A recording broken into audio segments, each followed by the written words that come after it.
course, there is a little bit of pushback for parents that have already made this decision because they do feel like there's a judgment element. But this is one path that you can take. This isn't the path, but if you would like to wait, please join us.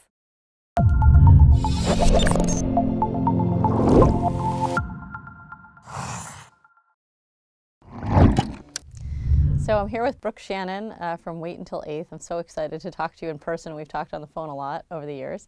And I want to start by just asking you first to explain what Wait Until 8th is. Well, Wait Till 8th is a parent-led pledge to help empower parents to delay when children get a smartphone. So the concept is you're pledging to hold off until at least 8th grade before you give your son or your daughter a smartphone.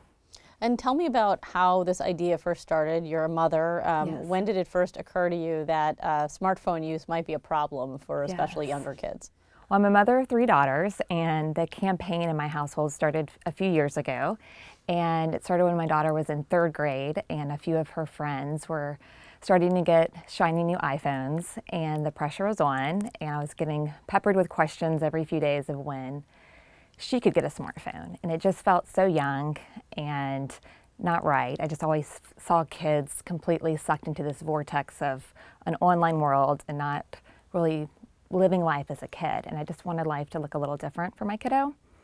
And one day I was driving past my daughter's future middle school, and I was so discouraged because what I saw was all these kids flooding out at the end of the school day, all of them with their heads down, nobody with their heads up. And as a mom, it just was kind of sad to see that this was like the road ahead for my daughters, and I just wanted it to look differently. And so I emailed, I don't know, maybe 20 or so moms that night and just started taking their temperature on what they were thinking about smartphones and if they had already crossed that bridge or when they were planning to do so. And out of that conversation came this idea of what if we held off together until a certain point. So a lot of people would say, like, wow, 3rd grade, you already started this conversation, but have you found that this conversation should happen at a younger age? Yes. Or were people surprised when you emailed them and asked them about this? Well, you would be surprised. The average age a child receives a smartphone is 10 years old, and that's going to keep going down, I think, unless there is a cultural shift on this issue. And so while the national average is 10, I would say in more affluent communities, it's even younger. Mm-hmm. And in our community, we were seeing, 1st and 2nd graders with phones already. So it was a really good time. I think the longer you hold off on this decision, the harder it gets to be. Because once you get to about 5th or 6th grade, in many communities, most children already have the phones, and it's hard to rally support in that situation. So tell me, how many people have signed the pledge, and how does it work? I know you're going kind of school by school, too. So close to 20,000 families have signed the pledge across the country. And in my own personal school district, we have close to 500 families. So there's all these great communities around the country that are really rallying around this concept. And I think that so many other families would jump on board if they simply were aware that the pledge existed. We've been completely fueled by passion and word of mouth to this point, and we just officially became a nonprofit at the end of 2018. So I'm excited to see what some much needed funds will do for our cause, and I think that'll help spread awareness and bring more people on board for waiting on this. So it's funny, you went home that first night and emailed 20 people. Yes. I had a very different approach with my own kids. I knew I wanted to wait for smartphones and restrict screen time as much as possible, but I sort of kept to myself. Yes. And you don't want to talk about it too loudly because, people will think you're judging them or something like that. So I was wondering kind of, about the courage that took, but also were you worried about the reaction that you would get from other parents as you sort of tried to start this movement? And what have you found in these other communities, people you've talked to? Is it hard to get a critical mass? I think it depends on the community, and I think it also depends on how you approach it. So we have always said that we're not a persuasion campaign. We are simply a tool and a resource for those families that are already out there that are wrestling with this decision and that would want to wait but feel like it's hard to wait because of the peer pressure. And so I feel like in our personal community, there were so many people out there that wanted to wait anyway, so this just made it easier, if that makes sense. Sure. Of course, there is a little bit of pushback for parents that have already made this decision because they do feel like there's a judgment element to that. But our whole outreach approach is more of like, this is one path that you can take. This isn't the path, but if you would like to wait, please join us. So. Can you talk about what were the things, the developmental issues, the social issues that most concerned you about smartphone use and sort of general screen time issues among kids and among the people who have signed on to the campaign? Yes. What do you think were the driving forces behind their decision? Well, for me, my main concern was that I feel like it was really changing how kids are growing up. And so instead of playing outdoors, reading books, doing puzzles, hanging out with friends and family in person, kids are spending hours and hours Snapchatting, YouTubing, Instagramming, and really missing out on what it means to be a kid, I think.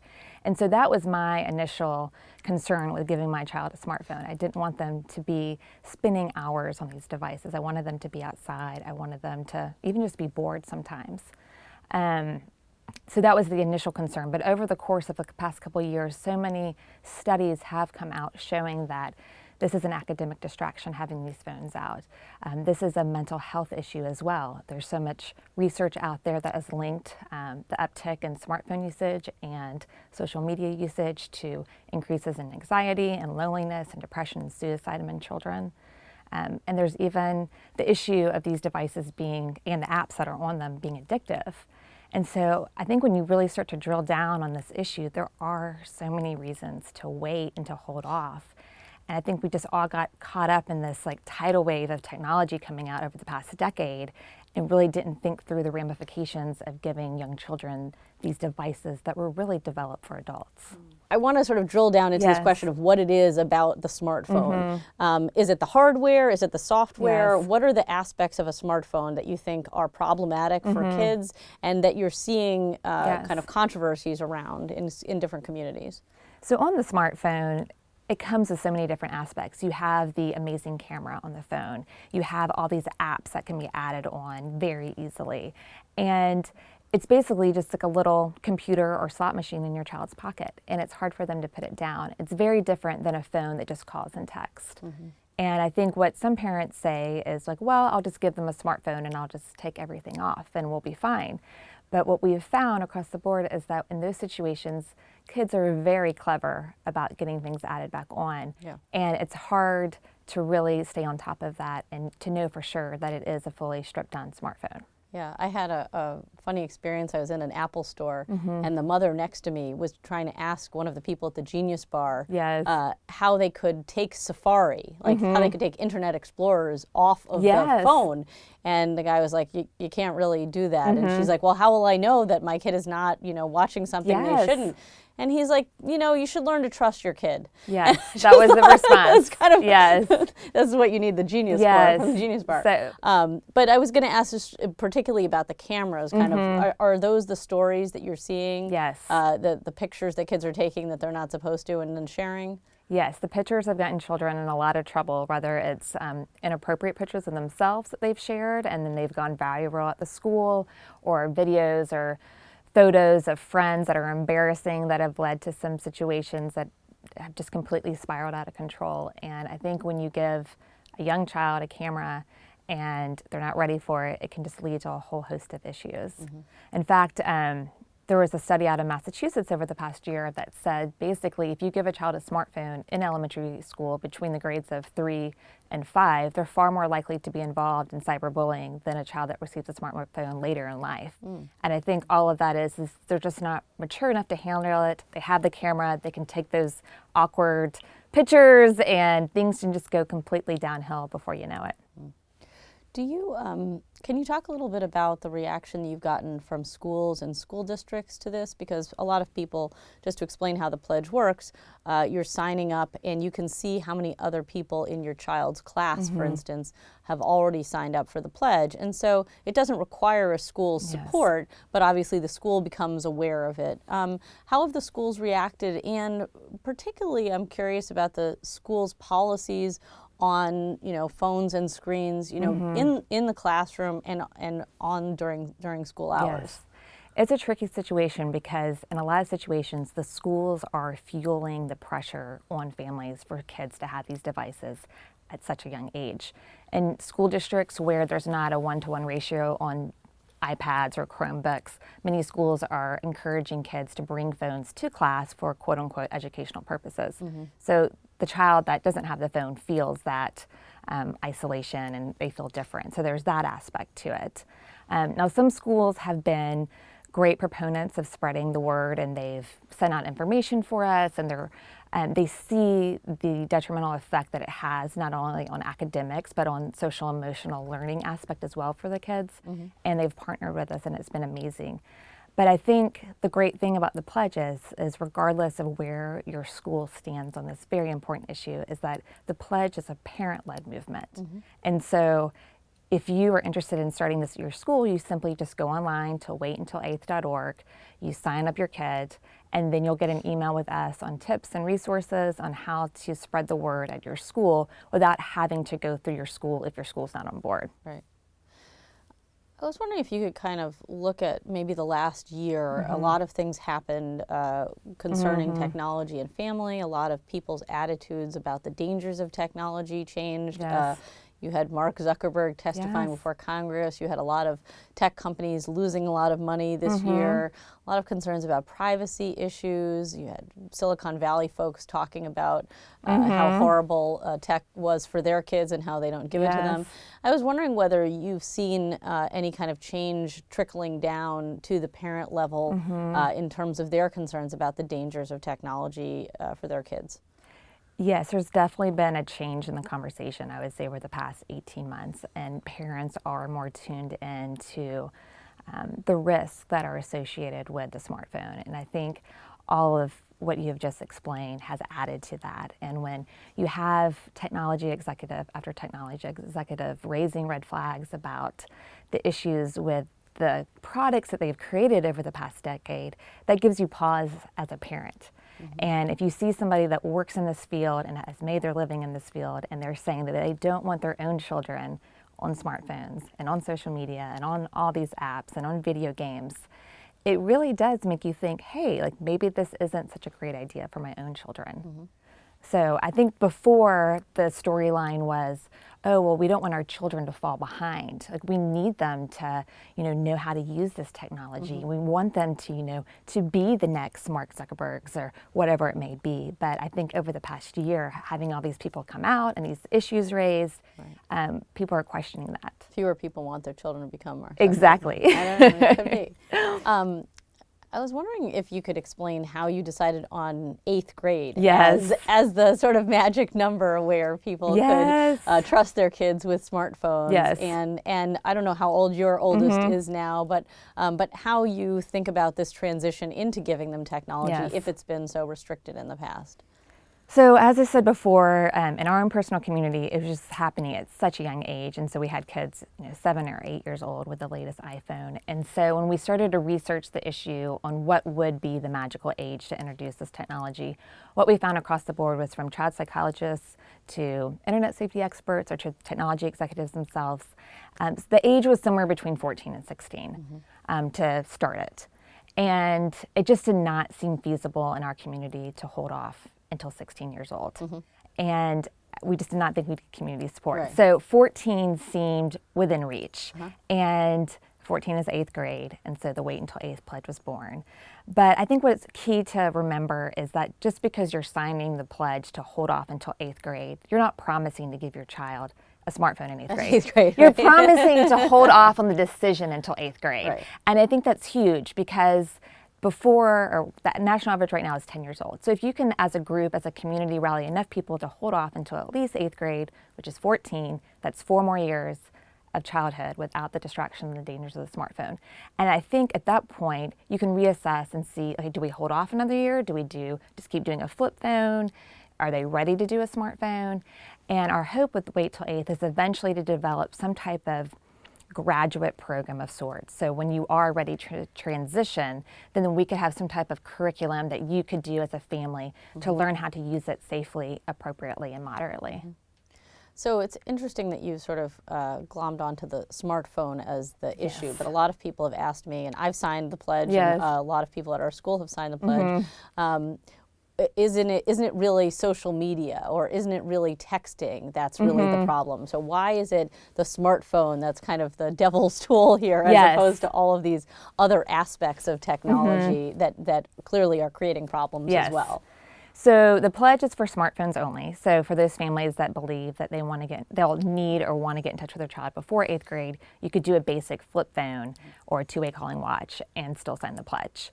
And the reason we set it up that way is like there are situations where there's multiple kids and logistics and pickup and houses where you're going back and forth between mom and dad's house, and there's reasons out there that you'd want to get in touch. And we do think there's a huge difference between giving a child a basic flip phone and a smartphone.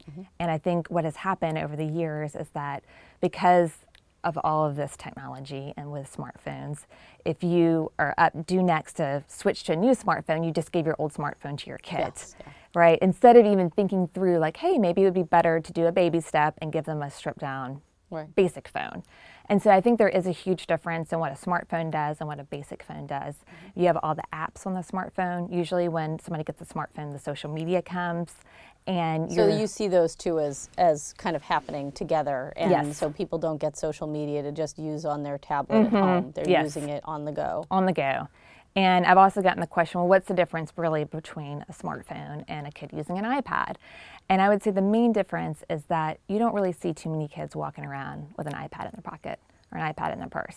Usually an iPad is at the house or when you're traveling. Whereas a phone, once you grant that smartphone wish, the phone can just be easily taken anywhere, put in the pocket, put in the purse, taken upstairs to the bedroom, and it just opens up a whole nother can of worms. What about the parents who say, well, I can monitor my child's smartphone use, so I know that they're not doing anything they shouldn't be, and now all these technology companies have come out with ways of making sure that they're only spending a certain number of hours. Are technology companies going to help us solve this problem? And what how can we think about this monitoring question? Are parents going to be able to do that now?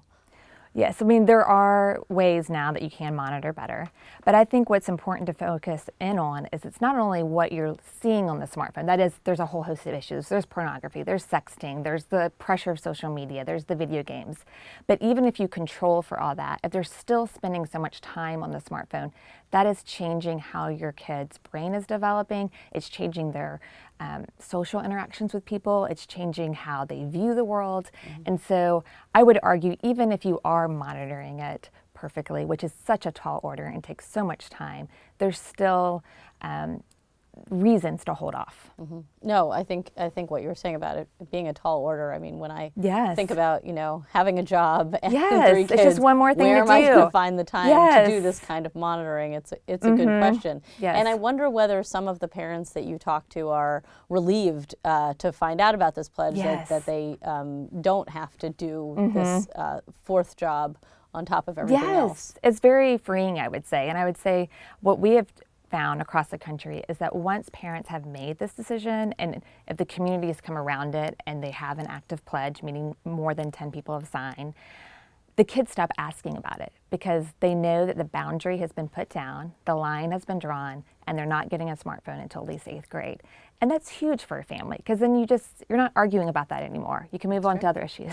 You've changed the expectation. Yes. I tell people, no, my kids don't ask for chocolate cake for breakfast because they know what the answer is. For sure. Yeah, for sure. That matters. I was wondering if you see a difference, and I've seen this as I've traveled around, a difference between the reaction of mothers and fathers to technology and how much they want to restrict it. Whether you see any kind of gender differences in the attitudes here. Yes. I mean, I would say that mothers on a whole are a little bit more dialed in to this issue and are more concerned. And I would say after they've made the decision, usually the father is, oh, sure, that sounds good. There are situations where the dad's leading the charge, but for the most part, it's been the moms that have been leading the campaign in the local communities. And do you find that they're concerned about different aspects of the technology? Yes, I would say dads are a little bit more concerned about the academic aspects. Dads of boys are concerned about video game addictions. And I would say the moms are a little bit more concerned about the social pressure that it brings. So just last thing I just wanted to ask you about is kind of looking to the future. You mentioned you're now a nonprofit. What do you see kind of for the future of this issue? Yes. How are you planning to grow? And how do you think these attitudes are going to continue to change over time? Well, I do think there's so much potential for this movement to grow, and I think before we were just limited by limited resources. So I'm excited to see what 2019 brings. Our hope is that we can take these 20,000 pledges and ultimately grow it to 1 million pledges and eventually raise the age of when children get smartphones, because I think that would make a huge difference in our culture if kids just got them later in childhood. I think it would be amazing for families, and it would take the pressure off of parents, and it would be good for school as well. So we're going to work hard this year to continue to grow the pledge. We need to develop a video that we can share with like PTOs and community groups and church groups. We're also going to be partnering with some healthcare professionals because we've gotten requests over the past couple years. Can we send them brochures that they can share with their patients? So just outreach to healthcare professionals, we'll continue doing that. And then, as I said before, we're really hoping to develop that curriculum for the next chapter after you've waited. What do you do next? So, great. Well, thank you very much. Thanks so much for having me. Hey everyone, that's the end of our discussion with Brooke Shannon. Thanks for watching. As always, let us know what other topics you'd like AEI scholars to cover on Viewpoint. And to learn more about families and technology, check the links in the description below.